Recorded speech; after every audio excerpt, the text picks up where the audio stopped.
La notion de modèle est couramment utilisée dans la méthodologie des sciences pour désigner toutes les figurations ou reproductions qui servent les besoins de la connaissance. Le modèle réduit et maniable reproduit les propriétés d'un objet de taille réelle et peut donc être soumis à des mesures, des calculs, des tests physiques difficilement réalisables sur des éléments de grande taille. Dès le XIXe siècle, les carènes de navires sont dimensionnées à partir de modèles réduits. Aujourd'hui, des essais en soufflerie sont réalisés sur des modèles aéroélastiques de grande structure.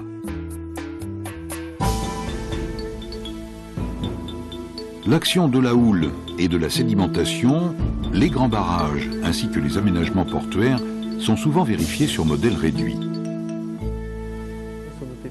Les recherches et études sur le comportement des ouvrages géotechniques sont à la base de leur dimensionnement.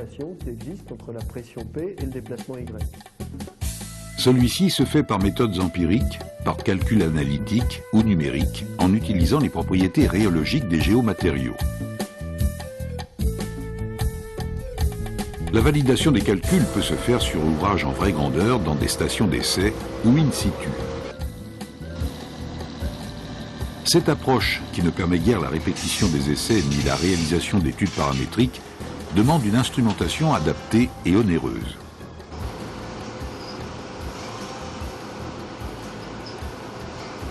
Certains géotechniciens se sont donc tournés vers des modèles réduits afin de mieux analyser les phénomènes d'interaction entre les géomatériaux et les structures de génie civil. Une des méthodes en plein essor est la modélisation physique en centrifugeuse.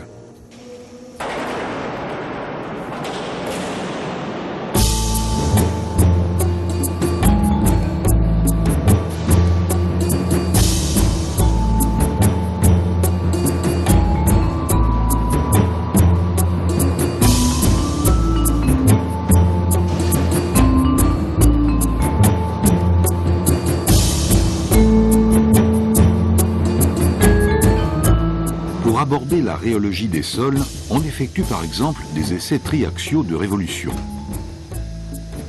Dans ce cas, l'éprouvette est soumise à un chargement mécanique radial et axial. Il s'agit d'un modèle réduit particulier, supposé représenter un point du massif de sol.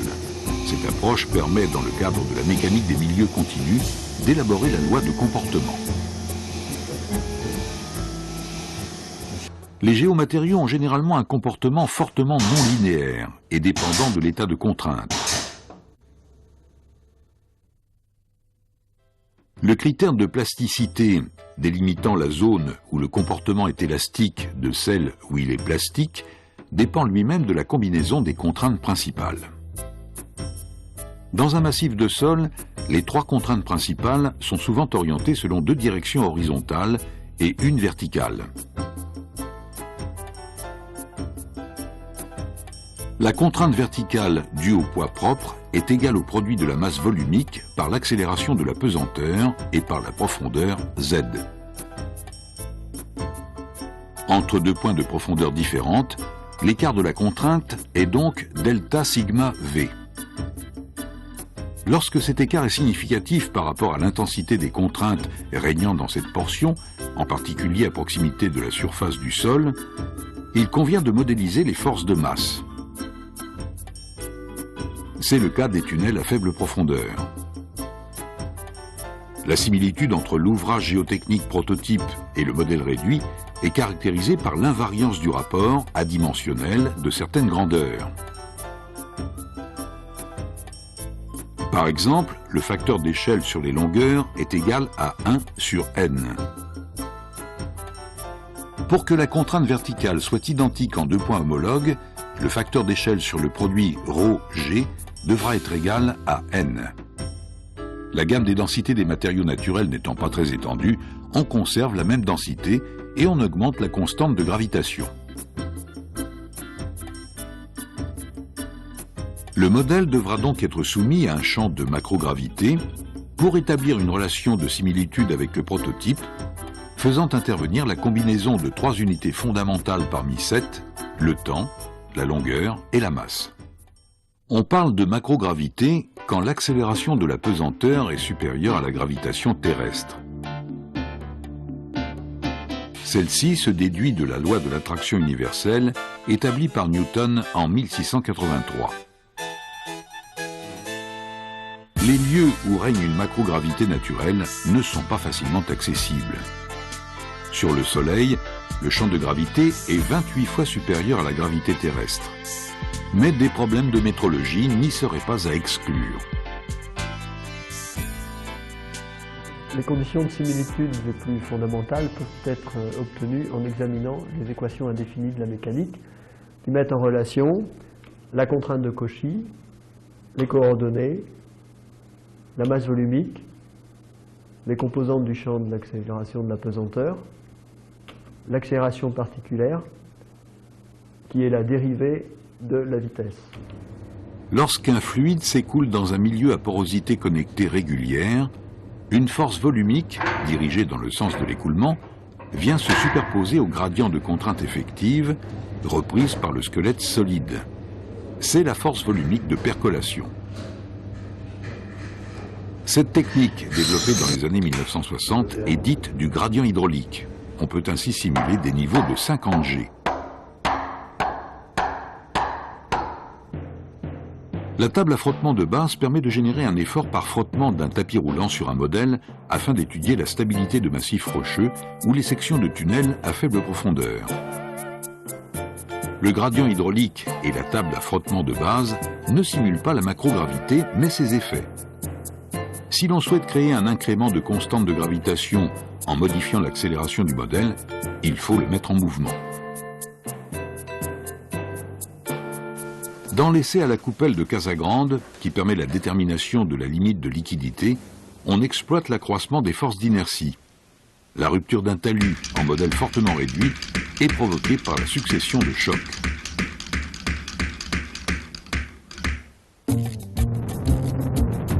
La technique la plus répandue consiste à centrifuger le modèle à une vitesse constante. L'intensité de l'accélération est égale au produit du rayon et du carré de la vitesse angulaire. Selon la modélisation choisie, le profil des contraintes en fonction de la profondeur est différent. La méthode du gradient hydraulique et celle de la table à frottement de base génèrent un gradient de contrainte constant, ρg, identique à celui régnant dans un massif naturel homogène. Les dispositifs tels que la chambre d'étalonnage ou l'essai triaxial imposent un gradient de contrainte nul. Ils reproduisent des conditions de chargement valables sur un petit tronçon du massif. En centrifugeuse, le gradient de contrainte dépend linéairement de la profondeur. C'est en 1869 qu'Edward Phillips présente le principe de la modélisation physique sur modèle réduit en centrifugeuse. Ayant à l'esprit l'étude de structure, Phillips établit alors les règles de similitude de base. Les premières centrifugeuses destinées à la géotechnique datent des années 1930. Bucky, aux États-Unis, étudiait la stabilité de toits de mine, tandis que Prokofsky, en Union soviétique, s'intéressait à celle des ouvrages en terre.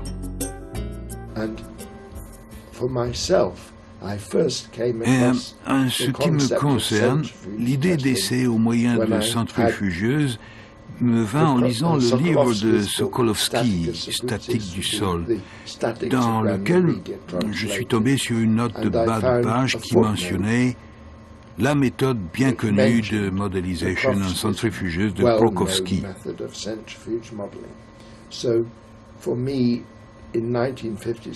C'était en 1956 et cela m'incita à commencer des recherches. Mais malheureusement, les publications n'existaient pas, alors je supposais qu'il y avait eu une erreur due à la force de Coriolis, ou bien une erreur liée aux matériaux, je ne pouvais pas le savoir. J'ai commencé donc à travailler à Cambridge à partir de 1956. Et en 1957, à la conférence de Londres, Sokolovsky avait pu s'y rendre. Alors je l'ai rencontré. Mais vers les années 1970, la confrontation s'était beaucoup durcie. Et vous savez, l'armement occupait tous les esprits. La bombe, la grande bombe. Et lors de ma visite à Moscou, j'ai compris pourquoi les Russes n'avaient rien publié. La centrifugeuse était un excellent moyen de tester l'action des grosses bombes sur les structures enterrées. Il existe deux familles de centrifugeuses qui, sans aucune exception, tournent dans un plan horizontal. Dans les centrifugeuses à tambour, qui sont moins répandues, le modèle est construit à l'intérieur d'un cylindre. Dans celle dite à poutre, le modèle est placé dans une nacelle fixée à l'extrémité du bras.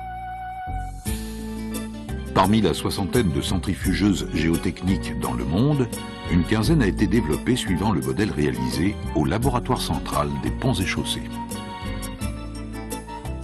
Les centrifugeuses de grand rayon, supérieures à 3 mètres pour une vingtaine d'entre elles, permettent d'appliquer au modèle une accélération plus homogène que celle de petits rayons. Les massifs de sol embarqués sont essentiellement constitués de sable ou d'argile. Un essai sur modèle réduit centrifugé débute dès que la macrogravité nécessaire est atteinte. L'apparition de robots, comme celui réalisé par le laboratoire central des Ponts et Chaussées, le développement constant d'appareillages nouveaux permettent de multiplier et varier les essais en vol afin d'appréhender des problèmes complexes, tels que la mise en place de fondations ou encore le phasage d'excavation et de soutènement. Une table vibrante peut également être embarquée afin de simuler un tremblement de terre. Les interventions sur le modèle sont pilotées à distance pendant la phase d'essai. L'acquisition des données se fait généralement dans la salle de commande.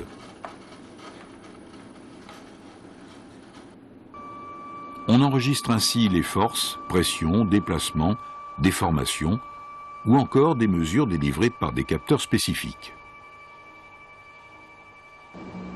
Pour approuver les relations de similitude, une première méthode consiste à comparer les résultats d'essais en centrifugeuse avec ceux des essais in situ. Dans la seconde, des essais en centrifugeuse sur des modèles réduits à différentes échelles sont réalisés. En soumettant chaque modèle à l'accélération adéquate, les résultats rapportés à la structure prototype doivent se superposer si la modélisation est correcte. Ils peuvent aussi être comparés avec ceux de calcul déduits d'une modélisation numérique. Les principales applications concernent les soutènements, les structures enterrées, la dynamique des sols, ainsi que la géotechnique de l'environnement. En marge de la géotechnique, l'usage de la macrogravité a aussi permis de progresser dans les domaines des milieux granulaires, de la croissance cristalline, de la combustion et de la tectonique des plaques. La macrogravité peut ainsi être complémentaire aux études réalisées en microgravité. En 1981, la création du Comité technique international sur les essais en centrifugeuse constitue une reconnaissance officielle par la communauté géotechnique de la valeur de cette démarche expérimentale, dont le caractère exotique s'estompe, notamment en contribuant à la réglementation du dimensionnement des fondations. Alors, la particularité de chaque grand ouvrage de génie civil est de constituer un quasi-prototype. Il n'y a pas d'antécédent en fait, auquel l'ingénieur puisse se référer pour anticiper le comportement probable de son ouvrage. De plus, si on regarde les grands ouvrages actuellement en construction dans le monde, ils sont de plus en plus audacieux et font souvent appel à des concepts novateurs. Donc face à cette situation, l'ingénieur dispose essentiellement de deux outils pour dimensionner et concevoir son ouvrage. D'une part, la modélisation numérique, qui est l'outil utilisé de façon standard dans la pratique, et d'autre part, la modélisation physique, qui lui permet de tester un petit peu la validité de ses concepts. La modélisation numérique, ça n'est qu'une transcription en termes mathématiques d'une approche idéalisée de l'ouvrage. La modélisation physique vient en complément en permettant à la fois de valider les modèles, mais également de visualiser le comportement de l'ouvrage, tout particulièrement dans des situations extrêmes, comme des chargements à rupture, pour lesquels la modélisation numérique est certainement moins efficace. Donc le couple modélisation physique, modélisation numérique permet d'avoir une approche relativement fiable de la conception d'un ouvrage. Le challenge dans ce cas-là était de construire en fait un ouvrage fixe qui relie le Péloponnèse au continent dans des conditions d'environnement extrêmement délicates, puisque au milieu du détroit il y a une profondeur d'eau de 65 mètres, les sols de fondation sont des alluvions quaternaires de caractéristiques médiocres et sur des épaisseurs supérieures à 500 mètres, et de plus il y avait un aléa sismique élevé pour la région, qui était caractérisé par un séisme de magnitude 7, prenant naissance sur une faille située à peu près à 8 km du site, et qui induit des accélérations maximales du sol de l'ordre de 0,5 G. Et de plus, l'ouvrage devait pouvoir s'adapter à des mouvements tectoniques importants, se traduisant par des décalages de 2 mètres, soit en direction verticale, soit en direction horizontale, entre deux appuis consécutifs. Le principe de fondation, il est totalement novateur, tout au moins en zone sismique, puisque on a utilisé des caissons gravitaires de 90 mètres de diamètre qui reposent directement sur le fond de mer, mais le sol ayant été préalablement renforcé par des inclusions rigides. Les inclusions rigides, ce sont en fait des tubes de 2 mètres de diamètre, 20 mm d'épaisseur et de 25 à 30 mètres de long, qui sont battus à une maille de 7 par 7 environ sous chaque fondation, ce qui conduit à peu près à 150 à 200 inclusions sous chacun des appuis. Sur le toit de ces inclusions, il y a une couche de gravier qui sert en fait de fusible. Et c'est l'ensemble de ce concept, gravier plus inclusion rigide, qui permet à la fois de contrôler le mode de rupture de la fondation en cas d'événement exceptionnel, et d'autre part de limiter les efforts transmis à la superstructure. Le gravier joue le rôle de fusible, et le renforcement des sols permet d'éviter qu'il y ait des développements de surface de rupture profonde qui induiraient des mouvements de rotation importants sur un pylône de 230 mètres. Les essais ont permis de valider le concept, de convaincre également le bureau de contrôle chargé de vérifier le dimensionnement et de développer, de valider les outils de calcul qui ont servi au dimensionnement réel de l'ouvrage. Le domaine de la géotechnique de l'environnement offre un champ d'investigation très large sur des problèmes d'origine tant anthropique, pollution des sols, stabilité de l'ouvrage en terre, que naturelle, tremblement de terre et stabilité hivernale des pentes. Les résultats obtenus sur modèles réduits instrumentés contribuent à l'accroissement des connaissances de la mécanique des structures géotechniques. L'utilisation de la modélisation physique en centrifugeuse est proposée sans limite à l'imagination des chercheurs et des ingénieurs qui y ont recours.